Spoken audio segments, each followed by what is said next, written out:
Guthrie's Happenchance. And so, John walked on with confidence and poise through the village, even coming to pass one little house to which he, ensconced entirely in thought and deed regarding his mission, failed to notice. This little house emitted a warm, low glow coming from a little window which belonged to a bedroom. John also failed to notice that sitting on the end of a bed in the dim yellow light was Guthrie, now known as the Keeper of the Wind, and who was sat wired and still fully alert in these deep throngs of night. Guthrie was wide awake, and full thanks to Guthrie's current mental state should be given to the intensity with which he was received at the village that very day. From his jovial and intense encounters with Bridie to his subsequent meetings of severe importance with Naeme, which lasted into the evening, he had had no time to process these occurrences and what they proffered. Guthrie sat for the better part of the night in contemplation at the foot of his new bed. He had been in meetings with Naeme, and, for the better part of the afternoon, he now felt weighted and girded by the role and the tasks with which he had been appointed. His limbs felt heavy, and he was not even sure he could speak if someone were to offer conversation. Guthrie was thankful that there was not a soul about to test this, and with this, no sleep his eyes could find that night either. There was both a heaviness and emptiness, and a dull ache in his chest, where merriment and happenstance had only hours ago played a long-term role. Now his heart's dual occupants, merriment and happenstance, found themselves to be currently displaced from their duties.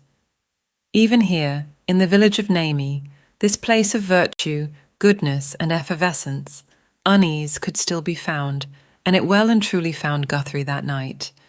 So he kept himself in thought rather than feeling. Of one thought which he had felt on many occasions throughout his life, particularly in his childhood, he would not allow to have the current occupation of his mind. He would not allow himself to be caught in thought or feeling remembering his own acceptance of his regular and common displacement in societies, namely the so-called upper and lower classes, to which he often found himself compared. Guthrie, unbeknownst to himself, was doing his utmost not to process the town's unconditional and unquestioning acceptance of him. The poor boy was therefore further repressing the unconscious need to connect the rejections of the past and the acceptance of the present together. The repression of recognizing this dug a little deeper into his internal emotional state and would not be discovered as the true reason for his discourse. All that Guthrie knew was that if he did try to feel or think about these new emotions of which most he himself could not define, they would overcome him. A sense of belonging evoked him he would not know how to handle, and did not have the current wherewithal to process this new internal data. So here he sat, staring out the window on his bed, trying to think of all other things, such as the wild beating he received in the sand dunes days prior. That sense of acceptance and belonging overwhelmed him. He would much rather be reeling in the humiliation of his beating. Even Wendy, the element he was the keeper of, who treated him with coolness and a little disdain, he would find more comfort in the thought. Maybe Wendy was wise and knew that was all he could accept. Maybe Wendy knew any other response to him would render him a little emotionally catatonic, and she would not get the best out of him. Maybe Wendy knew him just as well as he knew himself. All Guthrie knew was that he felt vulnerable, and the one thing he did know for certain was that he felt exposed, incapable, and useless when anything but the familiar was evoked in him. What does a person do with unfamiliar sensations? Ignoring them would be the ideal thing. Go and do something with my hands, shake it off. They would leave eventually, and I would go back to being how I always was. Guthrie felt a full sense of relief in both mind and body when something caught his eye through the little window in his bedroom. Guthrie refrained from moving from his position as he adjusted his eyes to a figure walking on the cobbled path. Not with so much speed, but most definitely with purpose. He made quite the spindly figure, and with it, round-shoulderedness. Guthrie guessed the figure to be an old man who still held much strength on an old skinny frame. He certainly did not recognize him from the township that day, though, surely, he could not have met everyone today. The young man was held in intrigue, maybe more than he normally would be given his current frame of mind. He took this as an opportunity to distance himself from the turmoil of the day and decided himself intrigued enough to take a walk himself and maybe even service his curiosity by asking the elderly man about the need for his walk at such an hour. This intrigued Guthrie because the man seemed not to be for a midnight stroll, for his walk was too deliberate. Nor did the old man appear to be up to no good, for his walk seemed not deliberate enough. What else intrigued Guthrie was that the old man would occasionally look about himself, as if to keep his eye out for something or someone. The intrigue was much too much to bear, so Guthrie decided to quietly exit his bedroom into his lounge room. He was still fully attired from the day, and so he slipped out of his front door, which was faced in such a position that the old man would not have seen him exit outside, nor expose him with any streetlight. Guthrie shut the front door quietly and waited for the old man to totter on further up the cobblestoned path before Guthrie would cross his little front lawn and over the road, placing himself under the very streetlight that the old man occupied when Guthrie first noticed him. Guthrie contemplated just approaching the man from another direction and cordially introducing himself, but decided that he needed the intrigue and its distraction that much more. On the street and in the cool of night, nothing stirred. There was no wind, just the dark sky and the twinkling of stars. Guthrie was thankful that the stones were soft and soundless under his joggers. He dawdled, making sure that he kept well behind the night wanderer while still keeping him in sight. The old man continued his focused but laboured walk to what appeared to be the city centre. The walk continued on for not more than another 5 or 6 minutes when the old man stopped at the edge of the town square, the city centre. John stood and bent his head low, almost as though he was in contemplation, and if Guthrie did not know better, the old man looked as though his head hung as if in a moment of grief. This only happened for no more than a second before his composure was regained, and he had lifted his head high as though he had resolved to do something and resigned himself to his fate. Taking any steps closer to the town square would have caused Guthrie's exposure, so he waited to see what the old man's next moves were. He would then decide for himself his own next move and try to move himself closer into the action, for he knew that the old man was up to something. He just did not know what yet, and he sure wanted to know. John has a moment of conscience. John stood at the edge of the town square for a moment and dropped his head.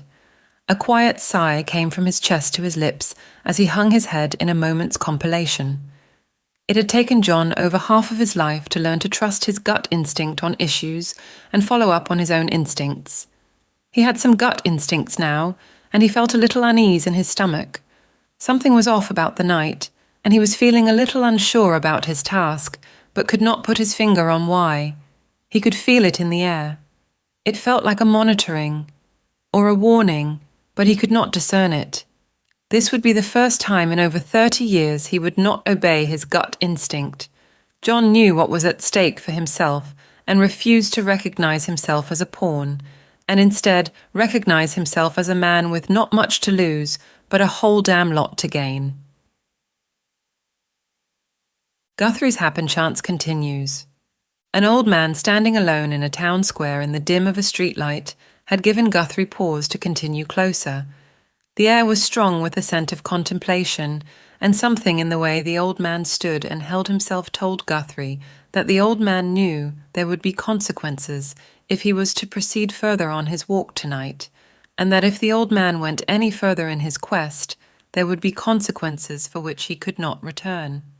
Guthrie did not know how he knew this, but he did know that this was no midnight stroll for a man whose arthritic body could not sleep because of the sufferings of old age. Guthrie had wondered what had caused the old man to stop so quickly and stare into the distance. He did not appear to be staring at anything in particular, for there was not much to stare at. There was no movement of any kind anywhere, for the night was still and quiet. It dawned on Guthrie that the old man had sensed that things off-centre were afoot this night. The old man did not look to the left or the right. His head was tilted further, and his shoulders tilted forward. The man's arms hung at his side, and his hands hung loose. He gave Guthrie the impression that he had resigned himself to something, and with it, a sense of defeat. No, it wasn't defeat. Guthrie sensed that. This was more a sense of fate. The old man lifted up his head, and then pulled at his jumper to straighten it out, and pulled back his shoulders. Guthrie wondered what was going on in the old man's head, as he swore that he could see a little smile come to the old man's mouth. It was a waiting game for Guthrie, as he watched the old man, who was much firmer and more determined in his stride, walk with discipline further into the town square. Guthrie had a full view of the entirety of the town, as it was not more than cobblestones with buildings that surrounded it. The only thing that stood in the town square was a small stone building that appeared to only have one point of entry via a door. Guthrie could not see behind it, though, so did not really know what was behind the building. 1, 2, 3. Guthrie counted the steps, which equaled 22 by the time the old man had reached the destination, and Guthrie could still see enough of what was going on. He was not close enough to see or study any fine detail. He wanted to be closer to the action, but did not want to blow his cover, and that he could see nothing at all from any other vantage point. And the action may be over by the time he even changed position, and he did not want to miss a thing. This position will have to do. The old man placed his hand on a stone about halfway up the wall and next to the door. Underneath the palm of the old man's hand, the stone lit up with a very soft but dull, greyish light. The light did not reflect much outside of the old man's hand, and would probably not be discerned by an unwatching eye. When the old man took his hand off the stone, a little keypad appeared on the door to the stone building. Guthrie could not see whether it contained numbers or letters. He assumed the keypad was a numeric one based on the size of it, for he could not make out exactly what was on the pad due to his distance away. Guthrie squinted and tried to peer closer to make out some kind of pattern that the old man's hand was making on the pad. Yep, how he is moving his digits, which look numeric. Guthrie studied and tried to etch the pattern of finger movements into his brain. It appeared to be 6 digits. He spoke to himself. Top corner left, digit directly below, then top row middle. Damn, can't see the next one. Was it middle left or right? Anyway, then bottom right corner. Did he press that more than once? Twice, was it? And then top left again. Guthrie knew that his memory was a good one, and he would etch it into his mind, and when he got the chance to return back here, he would figure out those remaining numbers. If the stone would accept his palm print, that is. The old man waited for the door to open, which it did slowly and without sound. Somehow, in his imagination, Guthrie expected some great white light to emanate brightly out of the room. But no, it was a dark space, just like any other room which had no light, and he watched the old man feel around for a light switch on the inside of the door, and he must have found it. On came a light, and the room lit up like any other ordinary room. This room was not quite an ordinary room from what Guthrie could see. There were what looked to be large machines. He could only guess at this distance that they looked like some kind of control panels, with lights and levers and whatever else that he could not make out. Guthrie was shuffling on his feet now, his muscles twitching as he was fighting the urge to run across that town square and see what was going on in there. Any desire to see what was happening in that room was cut short as the door closed behind the old man. There was no time to be lost. The younger spy leapt at his chance and gave ease to his twitching muscles and sprinted across the town square to stand at the right side of the square stone building. It only took a moment to decide to see if his palm would cause the stone to light up, and this would decide whether he needed to somehow put some kind of jam in the door so that it would stay a little ajar after the old man departed. Of course, Guthrie did not know how long the old man would be inside, so he wasted not a second to move himself around to the door and place his hand on the exact stone. He nearly jumped backward. The stone did light up for sure, but it was not the same coloured light as he saw on the old man. His stone glowed a pale yellow, and he felt a charge go through his palm, which caused him to leap backward. Guthrie, with his sore hand being nursed by the other, bolted back around to the side of the building. none of which John was aware of, and as he journeyed through the night, John could not know that Guthrie's coming of age would surely have consequences to which John may possibly or possibly not succumb. The stranger. The strange anomaly of colour, which did not reflect the same hue as an ordinary light bulb, was not seen by the residences of Brooke's own house. It was witnessed by an unfamiliar neighbour of the Andersons, though. There was a large and well-kept house, which was quite ordinary. This large but ordinary house. The house stood erected on an elevation slightly higher than almost any family home on the same block. This had allowed a certain amount of view out of a certain number of windows, too many a backyard from the upper story. One of these visual access points contained 2 windows which belonged to a bedroom. One of these windows from this particular bedroom would hold a view to not only the household backyard and of the backyard of the property directly behind them, but to another yard for which a certain bedroom window of a very particular note was located. The second bedroom window in the house of observance also allowed vision into more than one backyard, one of which would be the next-door neighbour's house, which was a house of plainness, consisting of nothing more than fence-lined flower beds and a neatly mowed lawn. The house was occupied by no one of interest to the house of observance, and as a result was largely ignored. This second particular window of mention also afforded a view into a backyard, one of which was located directly behind the house of observance and held to it a mild interest. The location of this window was at the side of a white, large weatherboard house and held a garden bed, and a rock, sat quite a large rock under the window, and along the ground also ran along the length of the driveway. Of much great interest was the backyard next door to it. The aforementioned whiteboard house contained a lovely pool with an old squeaking rickety gate, of which the sound was familiar to many a neighbour when it was opened and closed. This quaint yard full of trees contained a pool house, and due to its location being so close to a fence line at the back of the yard, was tucked away quite privately, which was a disappointment to the observant house on many occasions, for the fence line was quite high against it. Lights could be seen inside the pool house from the vantage point, and peering into one little window of the pool house could be had from holding certain positions from the upstairs window. The physical situation of these 2 houses was that they shared the corner boundary of a fence, and one house was wittingly the house of observance, and the other, unwittingly, the observee. The stranger, who had lived in his dwelling as long as any family on the block had resided in theirs, took full advantage of his opportunities to observe the lives of those around him. Even despite his opportunities to turn his dutiful eye to too many varied locations, only one particular backyard had kept his interest over the years. No matter how pretty a girl was, even as pretty as Christina, who was widely considered a great beauty around town, and who had lived across the road from him for a year or 2, could not keep his interest for more than a week. This stranger, who now sat in familiar observation, had decided that the very hand of fate had put there his window itself. Fate must have also put Brooke where she had laid her head on many nights in conditions of warmth and cold, or wetness and dryness, to assist him and be his guide.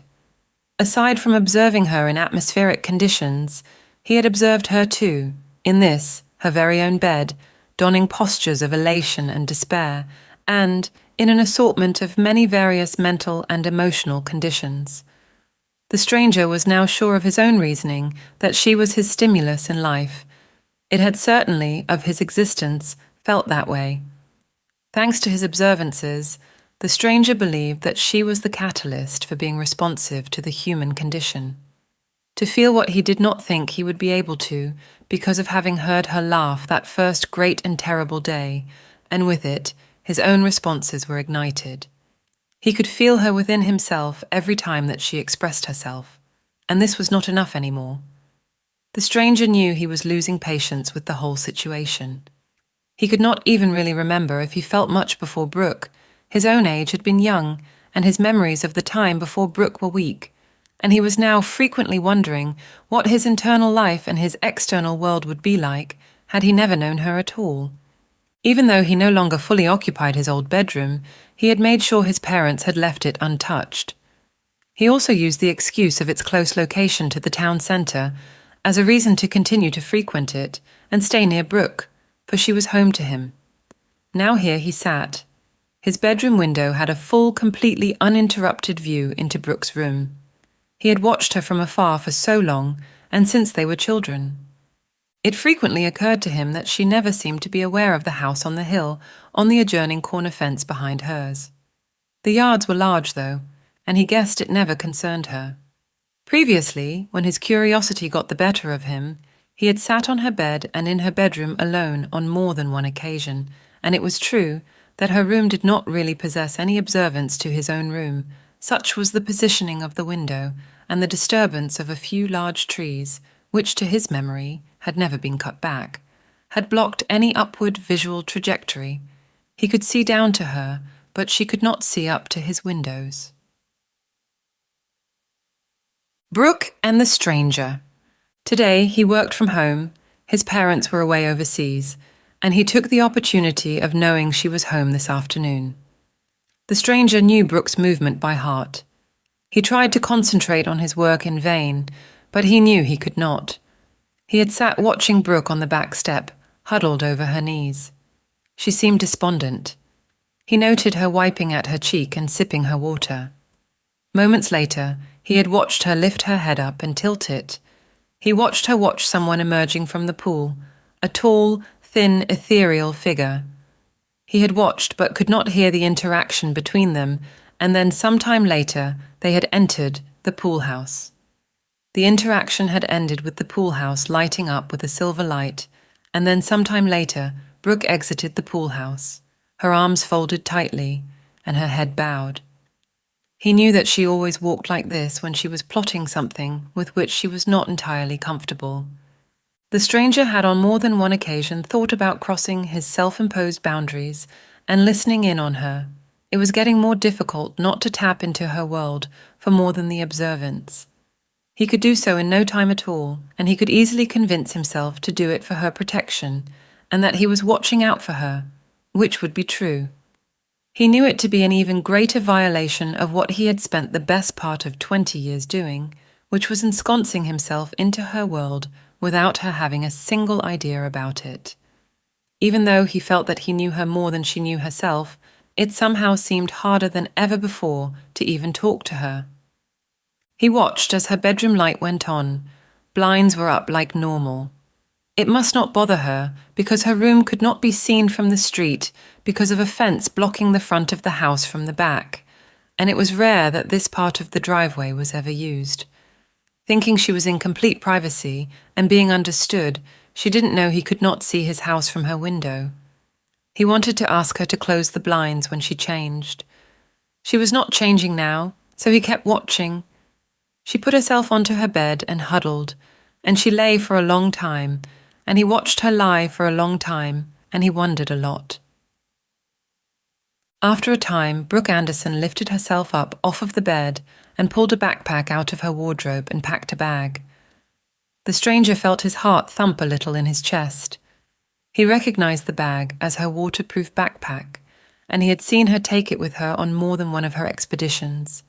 His instinct told him she was heading out to sea again, and he knew her by now to know something about this trip was grappling with her consciousness.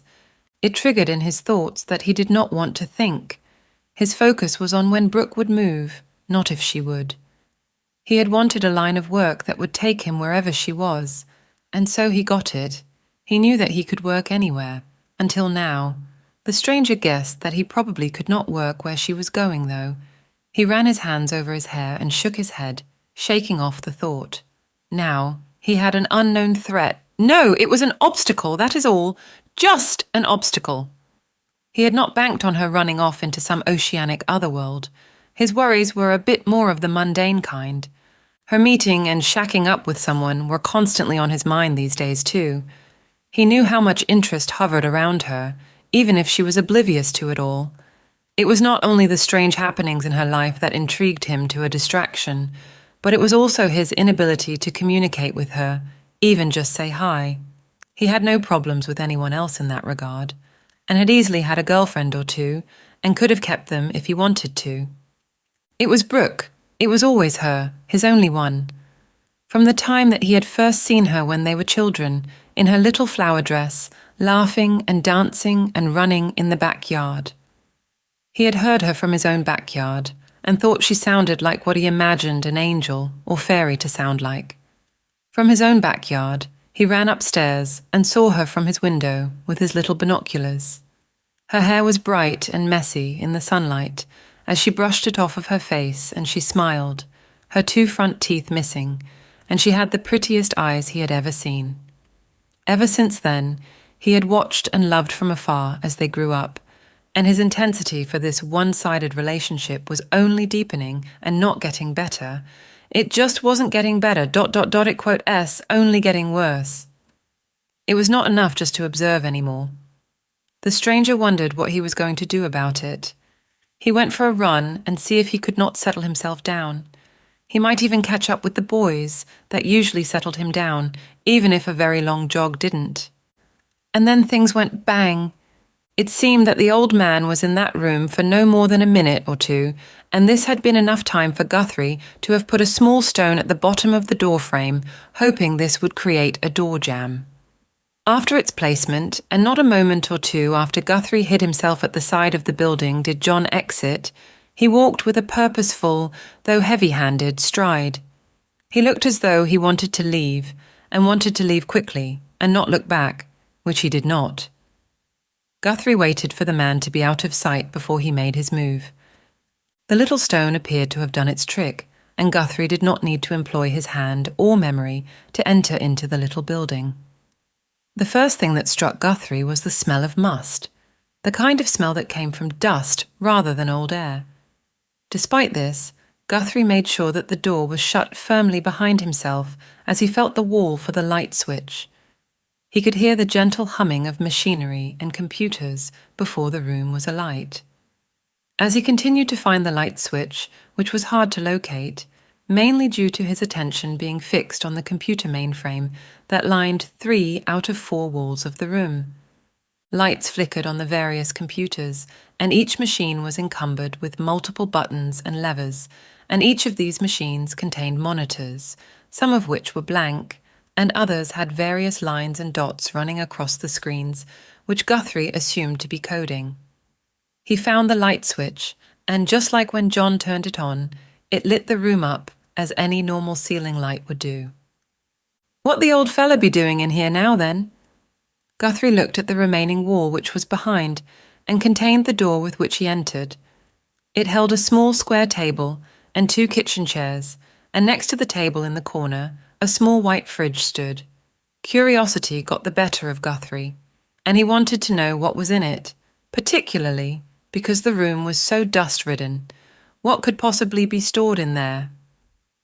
I already filled his nostrils with a stench, and he thought of opening the door to the little hut first, but decided against it, and opted to hold his breath instead, unsure of what stench would face him when he opened the fridge door. Guthrie stood in front of the fridge and pinched his nose with the fingers of one hand and reached down to open the door of the fridge with the other. He ripped open the door of the fridge quickly, and rather than finding the contents of months-old mouldy cheese sandwiches, he saw that it was not really a fridge at all. This fridge was not cool at all on the inside and contained no shelving of any kind. This small little refrigerator was merely the casing for none other than a sole green plastic mushroom-shaped button, which was about the size of Guthrie's palm, which protruded from the wall. He was surprised and relieved that it was not off-milk and mouldy cheese sandwiches. Guthrie had to admit to himself that he was now overawed with intrigue regarding the newly discovered mushroom-shaped green button, and all that he wanted to do was press it. He held himself back, reminding himself to think before he acted, and so he asked himself, what if it is one of those buttons that if you press it, it may reset everything in this room to who knows what right before my very eyes? Or I could press it and not see what'll happen for days or even weeks and upset the running of things around this joint or even all over the universe. Was this what the old fella came in for, this ear button? Guthrie closed the fridge door and turned his attention back around the electronics that sat dusty and humming. Inner chastisement rose quickly in the young man, and he chided himself on thinking that the green mushroom-shaped button had any relevance to anything at all. Trying to put the button out of his mind, Guthrie turned back to electronic units and decided to examine them one by one to see if he could make any head nor tail of what they were and why they were here. The dedicated examination had taken place on every one of the 13 machines that lined the walls. No two machines were the same in function. Guthrie concluded this because of the ones which contained consoles. Some did, and some did not contain computer screens. Each of the computers that did contain consoles had varying amounts and types of levers, buttons, and keys. Of the remaining computers that did not have consoles, some did, and some did not have screens. Instead of consoles, 3 of the machines had keyboards, which only one of the 3 had buttons. This led Guthrie to believe that each particular electronic unit had a very specific purpose which he had no way of identifying, and it led him to believe that maybe the green button was an on switch of reboot or start button. Every fibre in his being wanted to rip open that refrigerator door and press that damn green button, and he fought his urge to do so. So, Guthrie stood strumming his fingers on the top of the refrigerator, knowing that at this very minute he should leave or risk doing the unthinkable. If I leave, I might never get back in if I can't get the keypad right. I shouldn't be touching this button. I know that for sure. Whack! Guthrie jumped at the sound of the thud. He swung around as he stood by the fridge, his back now facing the wall, and his face grew ashen, and a couple of drops of sweat appeared on his forehead. Guthrie was ailing, not from the alarm of the thud, which appeared to be coming from outside the hut, but from where he had just whacked his sore hand. As Guthrie had swung about abruptly with full thanks to the whacking sound, he had swung his left arm and, by extension, had whacked a lever. It could not be known which lever was hit, as there were 2 rows of identical levers on it to its own left, and these levers were sitting at different levels to each other, making it impossible to tell which one he had hit with his hand. Guthrie's language flew thick and furious for a few moments. The pain had seared up his arm like a shot of lightning. For the first time since he had pained it, it occurred to Guthrie that he may have broken something in his hand during his earlier ventures. He glanced quickly at the computer that stood next to him. It did not feel cold like steel, though it sure did look like steel, and it certainly felt a lot tougher than steel, that was for certain. That machine doesn't feel like steel or any metal I ever felt before. Maybe this here broke my hand. Guthrie observed the silver machine for a moment. So many blimmin' gadgets in it. I ain't got a clue what I touched. So many effin' buttons here. Another small tinkle caught Guthrie's attention. He glanced at the door, his sore hand being nursed against his chest by his good hand. He decided that it was time to go and nudged the door open slightly and peered out into the still quiet night. The spy gave a quick but sharp glance, even upward, and not a thing other than infrastructure and night sky was to be seen. The young explorer decided that this was as good a time as any to leave. Because of the number of gadgets on the last machine, Guthrie knew that he had no clue as to which lever he hit, and that it was true folly to try to figure it out. He had been in the shack for long enough. So off into the night, Guthrie jogged, never knowing the source of the tinny-sounding whack, nor knowing what he himself had whacked on that computer. He hoped that it was nothing more than an inconsequential lever. Alastor and Hindra. Alastor had sufficiently calmed Hindra from his hyped state. He knew that his boy was prone to euphoric states. All good and bad and high and low states of euphoria were Hindra's portion and curse. Hindra was running on a high from his return from the wastelands. He was elated at the state that his army was forming. He had explained to his father that the giants were waking, the wolfmen were hungry and vile, and the scampers were ready for observation and infiltration. This arm of the army was not long to be deployed, and Hindra was feeling confident that the next steps he formed would not need to be taken, This would be enough, too, for him to complete stage 1 of his plan. "The army is strong, father. The fodder is weak, they're unprepared. The keepers are new and fresh ones. They are green, except for that damn keeper of the soil. She still pains us all." Hindra continued on. "I have been able to circumvent their privacy shields, so I know their movements." Hindra's eyes darkened and grew piercing. "They know that we have access through their shields, but they don't know how, and they don't know that we use the power now to shield ourselves." Hindra almost shouted now. "We haven't been this strong for a long time, and Alasia, with so little fortitude, leaves us with a ripe advantage." Hindra spat. "Naeme is weak, the weakest Alasia ever had."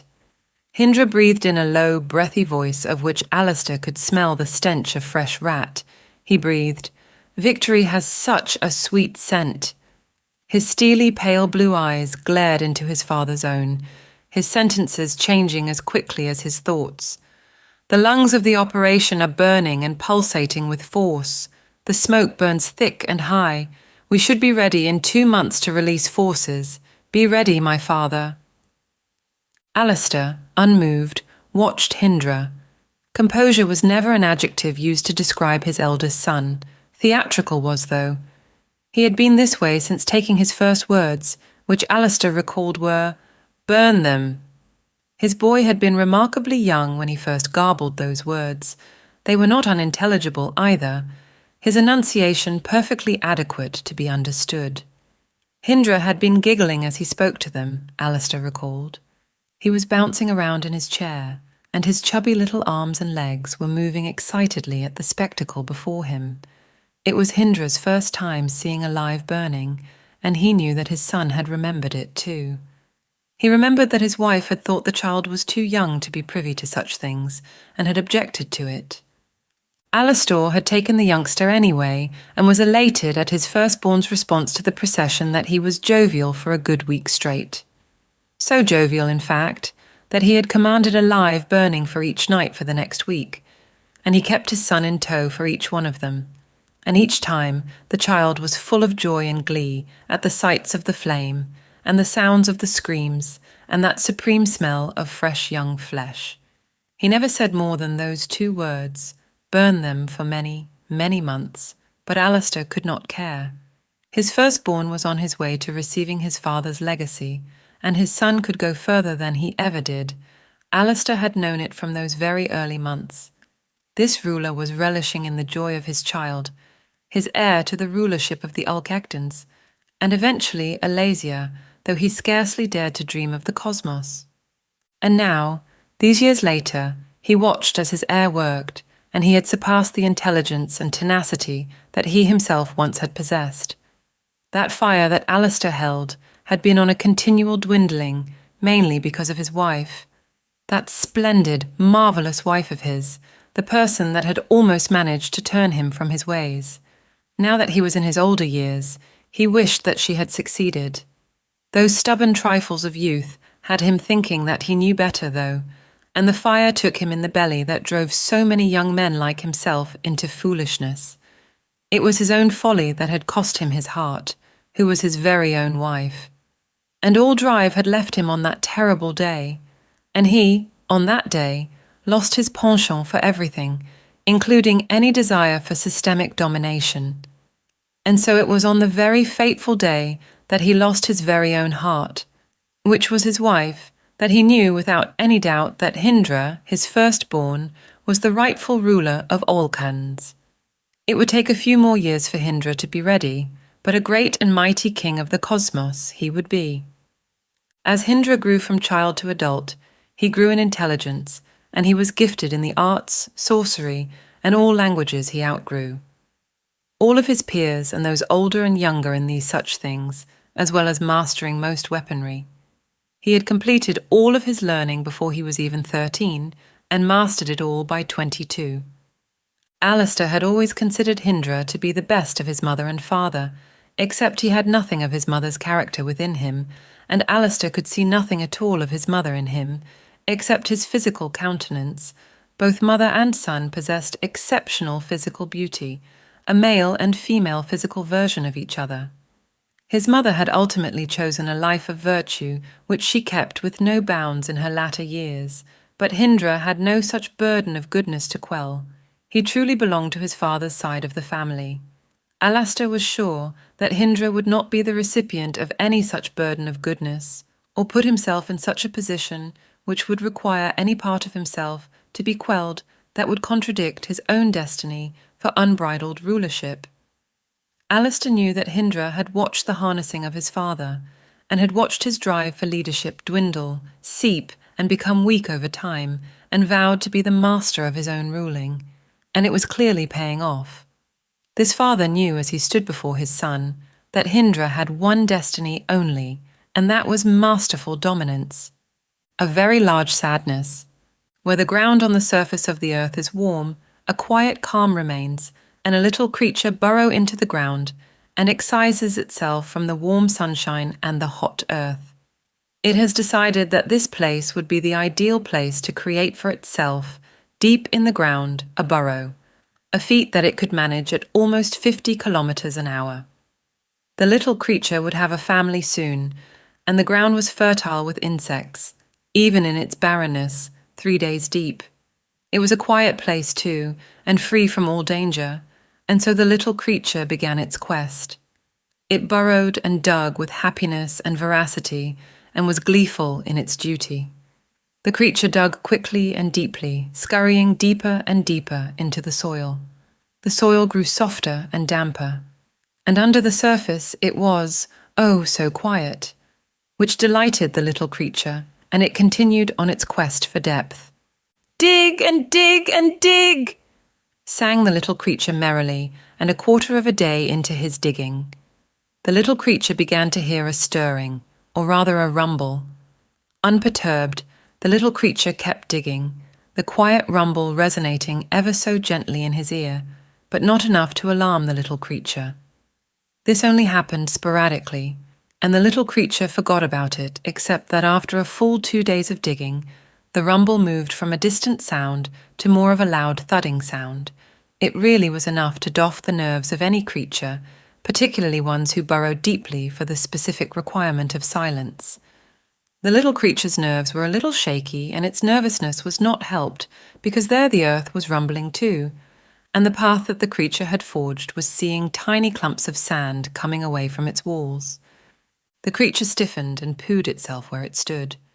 It had nowhere to hide, as he heard clanging, and if a creature could know such things, he would recognize them as chains. As well as its poor nerves being shot, its muscles stiffened as he could hear what he understood was the screeching and screaming foul roar of an impossibly loud kind. All the little creatures could do was faint. It felt almost too frightened to die, and as consciousness left the little mite, the ground cracked beneath it, and he fell completely unawares 30 feet into an underground den. The underground den went for miles in any direction, and was as dark as any dungeon could be, and a creature of average stature would have to walk for days in any direction to find its end, and would perish long before he did not have adequate air, food, and water. Mainly because of the density of the air and the stench of urine, feces, blood, and vomit, which perfumed the air and penetrated the floors and walls. Even as accustomed to dark tunnels as the little creature was, if it woke, it certainly could not see in the blackness, and would like not to wake anyway due to dioxide poisoning. Such was the condition of the area.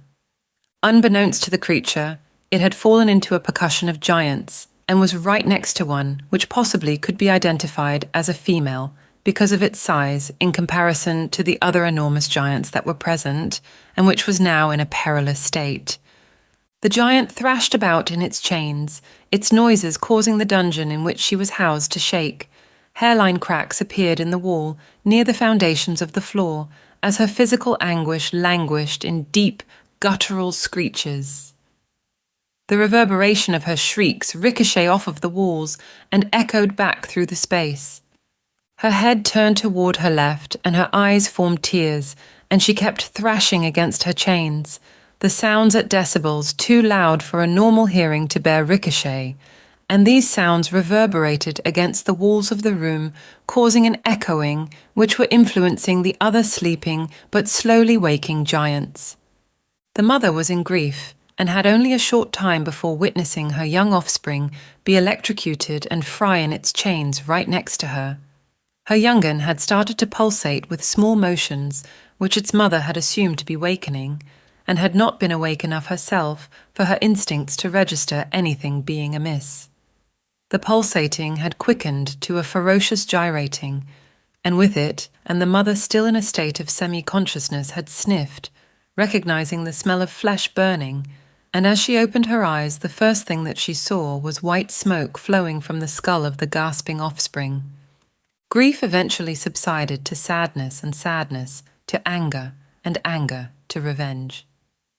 Her cycloptic black eye had not left the sight of the charred corpse, and, once the giant had steadied itself, it gathered the presence of mind to tap into its own recall memory system.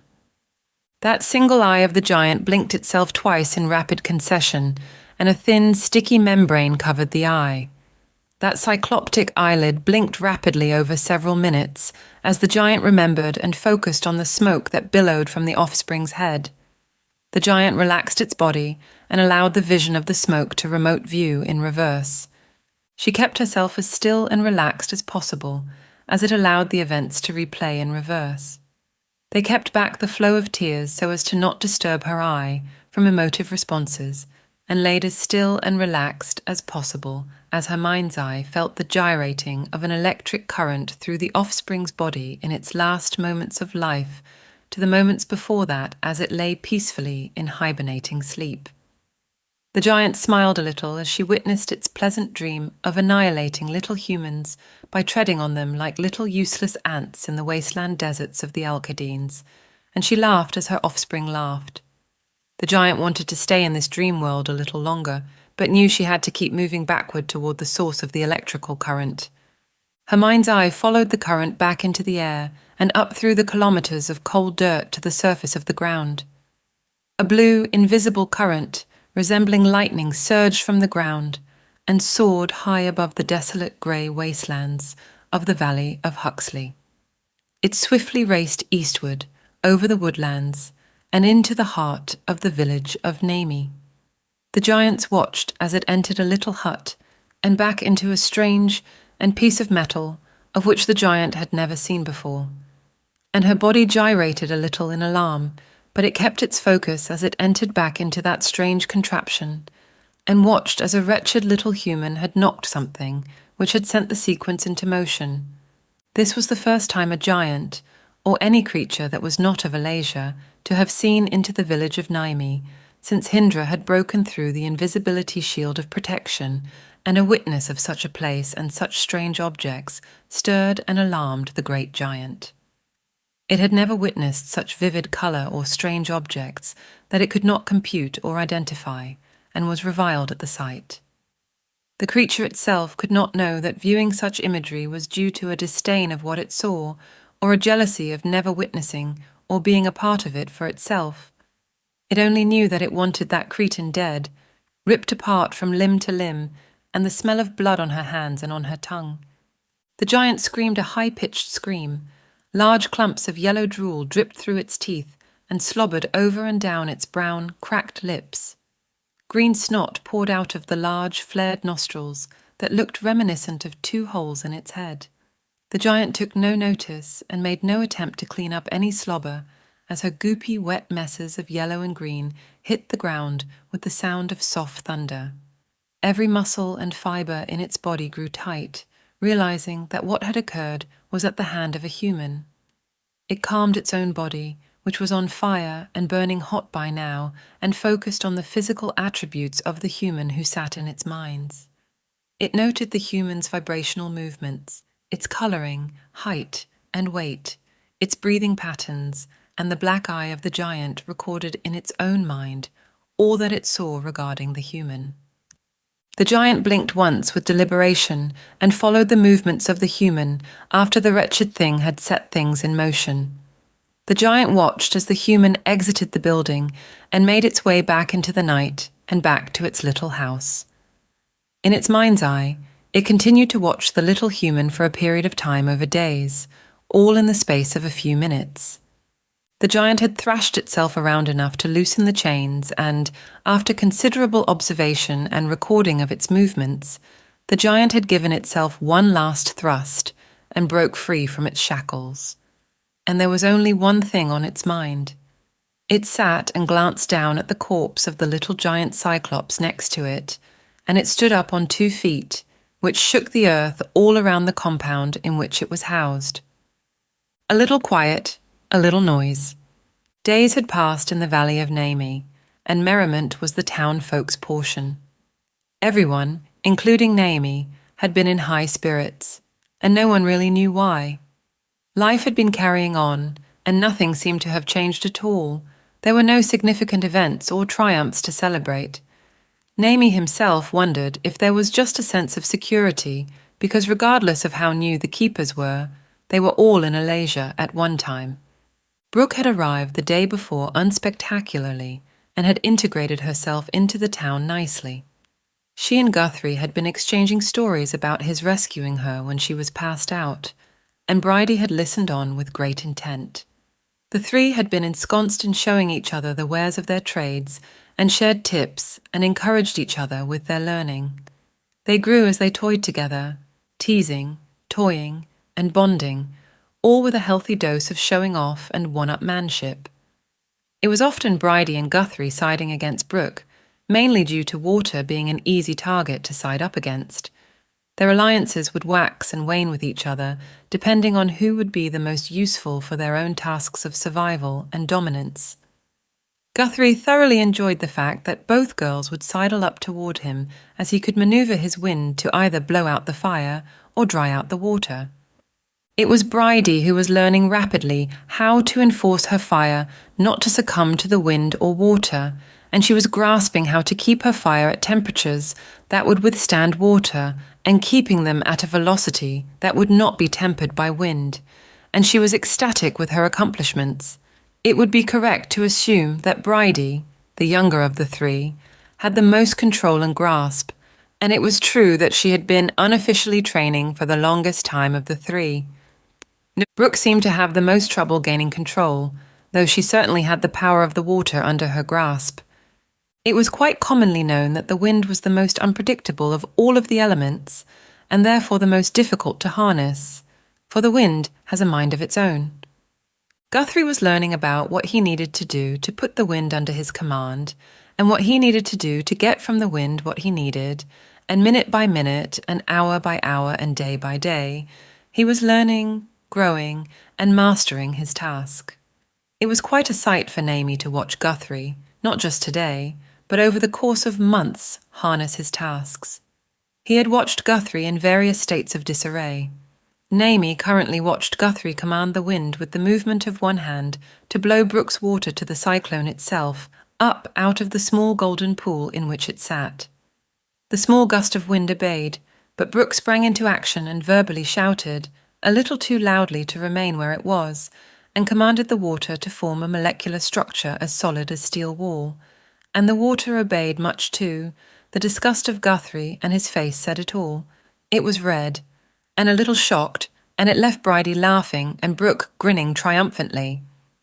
Naeme's thoughts turned to Gigi, whom he had not seen Gigi in person since she had entered back into Alasia, but had spoken with her a few times, and she had made her way on foot by her well-trodden path to the wastelands. These days, Gigi had worked with conservation of movement of both mind and body, which Naeme had thought it an odd choice to walk her way to the wastelands. He had concluded that she was keeping her body lithe and as agile as possible. But still, he thought that there were better and gentler, less painful ways to do so than trudge through the woodlands, backwaters, and pathways of Alasia. He guessed that Gigi had her reasons, and respected her enough by now not to question them. From his chair, he leaned toward the ground, picked up a flat crystal rock, and held it in the palm of both of his palms. He whispered to it to reveal to him Gigi, and he watched as the crystal brought into focus Gigi, who was walking at a glacial pace with the trusty walking stick. She looked at peace, and her face looked glowing and rested, unlike he had seen her in a very long time. She even had the smallest smile upon her thin, dry lips, and despite her sallow and deeply wrinkled features, she somehow looked youthful, almost like a girl again. Naeme commanded the crystal viewer to move ahead of Gigi and scan all areas within a few kilometers of her for any impending danger, and, to his relief, all was calm, clear, and bright, not a sign of disturbance or harm. He closed down his view of Gigi and commanded another view to open. This view was that of the wastelands. He viewed no life there, except that of the gases from the bubbling swamps and a few crows circling needlessly for food that they surely would not find. He moved his screen to give himself a bird's-eye view of the entire wastelands, and this too was desolate.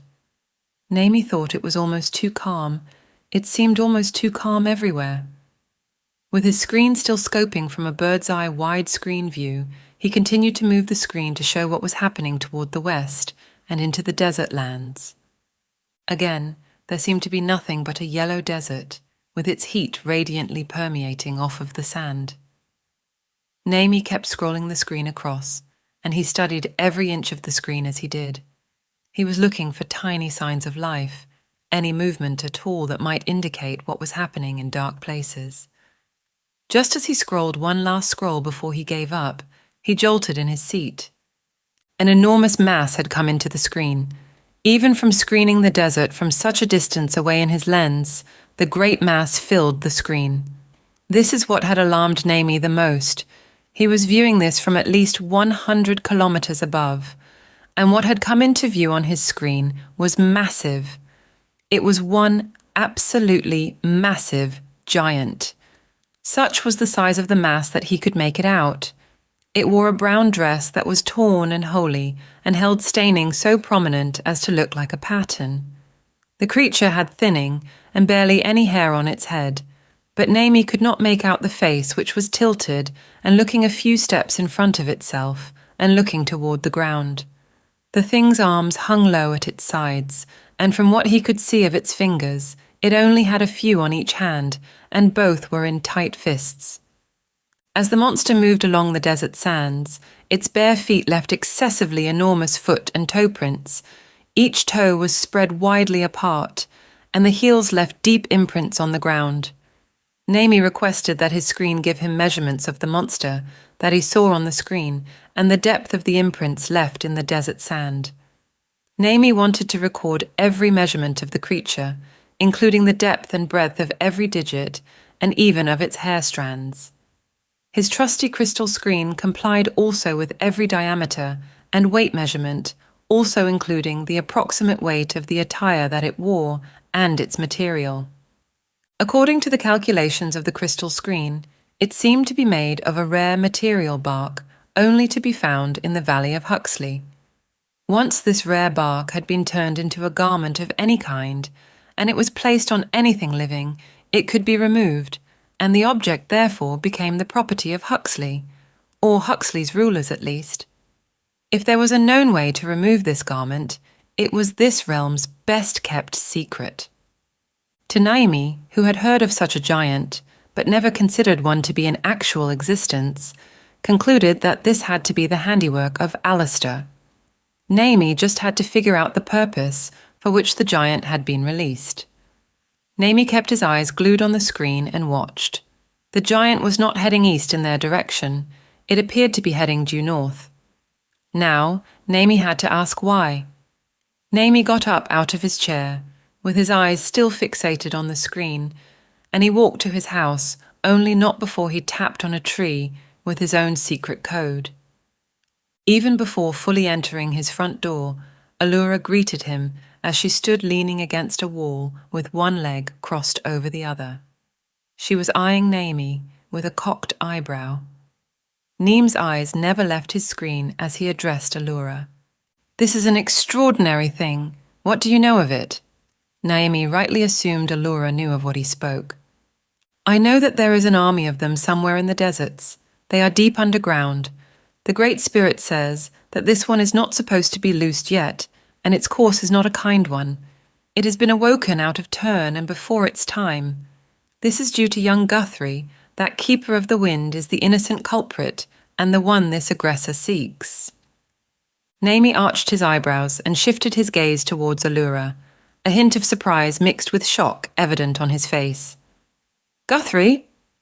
Naeme's astonishment was thinly veiled, revealing his unexpected action. What we have gathered about Hindra's scheme is that it follows a specific sequence, with each plan unfolding in a predetermined order. However, the release of this giant, contrary to Hindra's plan, occurred out of sequence. Thus, the Great Spirit felt a compelling need to observe and witness this anomaly. And through the eye of the giant, the Great Spirit beheld what had transpired. Naeme watched Allura inquisitively. His old wise eyes looked softly at her, and he said nothing, just waited for her to continue speaking. Interestingly, what is not known is how Guthrie knew about the hut and how he came to be there, in the main hut. Naeme nodded once and turned his attention back to the screen before him as he eyed the giant monster who just kept trudging forward, one gigantic footstep at a time, seemingly with no direction and with no major movement to its body except for its forward motion. "Do we know why it is heading north?" Allura shook her head. "We do not. Its cycloptic eye has shut down, and it appears that it is moving almost in a mindless or hypnotic state toward where it is going. All we can do is watch and observe for now." "If I were you, Naeme, I would be rallying the troops and preparing them for who knows what." Naeme, with no expression on his face, looked at Allura momentarily before observing the screen again. Naeme and Allura spoke for a few moments longer before saying their goodbyes, and Naeme had decided to let peace be the way for the rest of the day. He had heard Allura, but determined that 3 needed to be rested for tomorrow, he would call a meeting, and there would be worried enough on the morrow. At least for now, for the remaining afternoon and well into the evening, merriment and frivolity would be the main course of the day. Worry furrowed Naeme's brow a little. He knew that Gigi was on her own course for now, and that the other 3 were still so new and green and had no leader. At this point, they only had themselves to rely on in battle. They were about to be thrust into their first real challenge with an enemy that before today was only folklore. It would be an accurate statement to say that Naeme was worried, and that he himself had decided that for the first time in a very long time he would find himself at war, and most likely in the throngs of physical battle himself. Those young'uns could not be expected to go into war alone, particularly against something for which they were not prepared and had no battlefield training in. "Where art thou, wanderer, going?" The giant had just enough presence of mind and awareness to turn off its cycloptic eye. What the giant could not know was whether it had a gut, animalistic instinct, or enough intelligence of the mind to do so, or even whether it was another force to which the giant would never be privy, who controlled the giant's own eye. What the giant knew was that it did not want to be followed or disturbed. Also, what the giant knew was that it was its own sense of revenge, which was driving it to one inevitable conclusion: destroy the human, no, destroy all humans. That conclusion would be the destruction of a human cretin. The giant knew that through its own cycloptic, the target at large was human and not of Alasia, for its own cycloptic eye told it so. Human flesh and Alasian flesh have different material compositions. The structure from the Alasian to the human was coarser in molecular and cellular terms. It presented more like that of a grain of particle of stone viewed under a microscope to that of a pure snowflake, which would reflect an Alasian type of molecule or cell. The human cell was ruddier too, not as clear or translucent, and the energy force of these structures was duller in both colour and power. The giant did not understand such things, it just visually recognized that there was a difference, and knew that it could irrevocably harm one, the human, and would only, at worst, hurt with no permanent damage, an Alasian. There was one other thing that the giant knew, and that was that it had to go north first. The giant did not know why it had to travel north, except for an almost compulsive need too. Somehow, the giant would know once it got there. So, with one foot in front of the other, the giant trudged one supersized step in front of the other, onward to an unknown destination for an unknown reason.